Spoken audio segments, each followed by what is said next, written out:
Assalamualaikum warahmatullahi wabarakatuh. Selamat pagi, kita berjumpa pada mata kuliah Matematika Dasar. Untuk pertemuan hari ini kita akan membahas mengenai integral tentu. Materi yang pertama adalah integral tentu, di mana misalkan f terdefinisi pada interval tertutup A sampai B dengan partisinya adalah P, dan kita tahu delta XI adalah lebar dari setiap intervalnya tadi yang sudah dibagi, dan X bar I adalah titik wakil, ya kan? Kemudian ditetapkan bahwa norm P itu sebagai panjang dari subinterval yang paling lebar. Nah, jika limit norm P mendekati 0 dari sigma I sama dengan 1 sampai dengan N f xi bar kali delta xi-nya ada, maka disebut integral tentu atau Riemann dari f pada interval tertutup A sampai B. Nah, notasinya adalah integral A sampai dengan B fx dx sama dengan limit norm P mendekati tak hingga sigma I sama dengan 1 sampai N fxi bar kalikan delta xi. Arti geometris integral tentu adalah integral A sampai B fx dx sama dengan luasan bagian atas dikurangi luasan bagian bawah. Karena biasanya bawah itu memang negatif nilainya, makanya di sini adalah minus. Sedangkan yang bagian atas itu adalah positif. Oleh karena itu di sini depannya positif. Sifat yang pertama dari integral, jika dia integralnya dari titik A sampai dengan A dari fx dx, berarti nanti nilainya adalah 0. Sedangkan integral A sampai B fx dx itu akan bernilai minus integral B sampai A. Jadi integralnya batasannya dibalik fx dx. Nah, di sini udah wajar ya. Karena nanti di sini ada sifatnya yang bisa kita gunakan, sehingga nanti kalau misalkan batasannya dibalik akan bernilai negatif. Nah, sifat linear, misalkan K adalah konstanta, maka integral A sampai B, K fx dx, K bisa keluar dari integral. Kemudian kalau ada suatu penjumlahan dua fungsi dan batasannya adalah A sampai B, berarti nanti integralnya bisa dibuat sendiri-sendiri. Integral A sampai B fx dx ditambahkan integral A sampai B gx dx. Itu juga berlaku untuk yang negatif atau dikurangi. Sifat penambahan selang. Nah, misalkan di sini kita tahu bahwa f terintegralkan pada interval yang memuat titik A, B, dan C, maka integral A sampai B fx dx itu akan sama dengan integral A sampai C fx dx plus integral C sampai B fx dx. Jika fx kurang dari gx, maka integral A sampai B fx dx itu juga akan kurang dari integral dari A sampai B gx dx. Misalkan n dan m konstanta dan n kurang dari fx kurang dari sama dengan m, maka nanti nilainya di sini n dikalikan b min a kurang dari sama dengan integral A sampai B fx dx kurang dari m kali B minus A.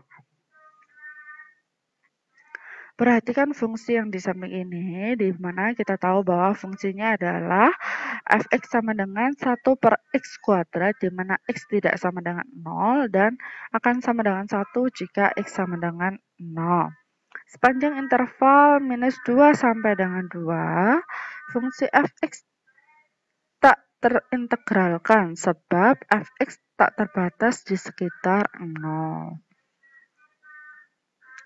Kemudian sifatnya bila f terbatas dan kontinu kecuali di sejumlah berhingga titik pada selang interval tertutup A sampai B, maka f terintegralkan.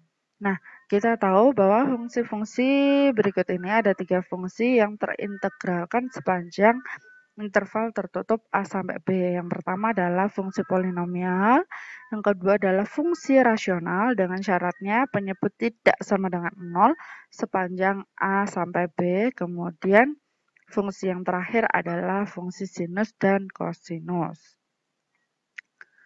Contoh, hitung integral min 1 sampai 3 2x kuadrat minus 8 dx. Solusinya, nah kalau kita gambarkan fungsi 2x min 8 dx itu adalah seperti ini ya. Dan batasannya adalah minus 1 sampai dengan 3. Berarti nanti ada luasan bagian bawah dan ada luasan bagian atas. Berdasarkan grafik, disarankan bahwa integralnya sama dengan minus A1 karena dia di bagian bawah, plus A2. A2 karena dia di bagian atas, makanya plus. Nah, ini kan sudah ada keterangannya bahwa A1 itu adalah bagian bawah sumbu X dan A2 adalah bagian atas sumbu X. Misalkan P adalah suatu partisi dari minus 1 sampai dengan 3 menjadi N interval bagian yang sama. Berarti kita bisa menghitung delta X-nya adalah 3 dikurangi minus 1 berarti 4 dibagi dengan N. Nah, dalam tiap interval XI min 1 sampai dengan XI, kita akan pilih XI bar, yaitu titik ujung kanan. Berarti kalau titik ujung kanan itu XI barnya akan sama dengan XI. Kalau sebelah kiri berarti XI bar akan sama dengan XI minus 1. Maka nanti kita sudah tahu XI-nya adalah minus 1, ini sesuaikan dengan yang kemarin, materi kemarin, di mana minus 1-nya adalah interval yang batas bawahnya, minus 1 ditambah dengan I kali delta XI. Delta XI-nya adalah 4 per N, berarti rumus dari XI-nya adalah minus 1 plus I kali 4 per N. Sehingga Fx-nya adalah kita masukkan ke dalam rumus ini 2x kuadrat minus 8 2xi kuadrat minus 8 ya kan ini. Kemudian baru kita masukkan yang xi-nya adalah minus 1 plus i kali 4 per n, yaitu ini kan 2 kali ini dikuadratkan dikurangi minus 8. Kemudian ini dijabarkan dan dikalikan 2, baru nanti hasilnya dikurangi 4, hasilnya adalah minus 6, minus 16i per n ditambah 3i kuadrat per n kuadrat.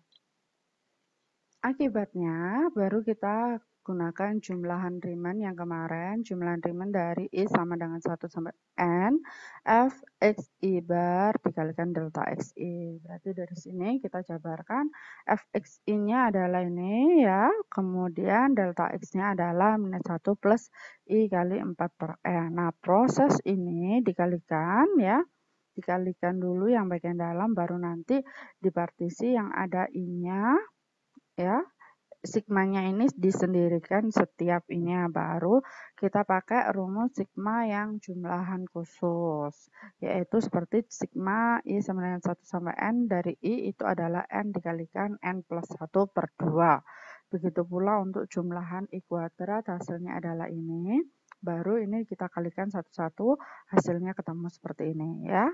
Dari sini baru kita lakukan untuk mendapatkan integral minus 1 sampai 3 dari 2x kuadrat minus 8 dx itu adalah limit di mana partisinya mendekati tak hingga atau n-nya tak hingga, seperti itu. Baru dari hasil sigmanya kita masukkan dari limit, kemudian dari sini kan kita tahu bahwa nanti yang per tak hingga kita masukkan n-nya tak hingga, berarti hasilnya nanti 0, baru kita lakukan perhitungan. Hasilnya adalah minus 24 dikurangi 32 ditambah, nah ini kan 0 berarti 1 dikalikan minus 32, ini 0 semua berarti 128 per 6 dikalikan 2, berarti ini 2 dan 6 bisa dicoret, 6 sisanya 3, makanya di sini adalah 128 per 3. Ini kita samakan penyebutnya dan dihitung, hasilnya adalah minus 40 per 3. Sekian dulu untuk materi yang pertama, jangan lupa untuk like dan juga subscribe. Sampai jumpa untuk materi yang kedua.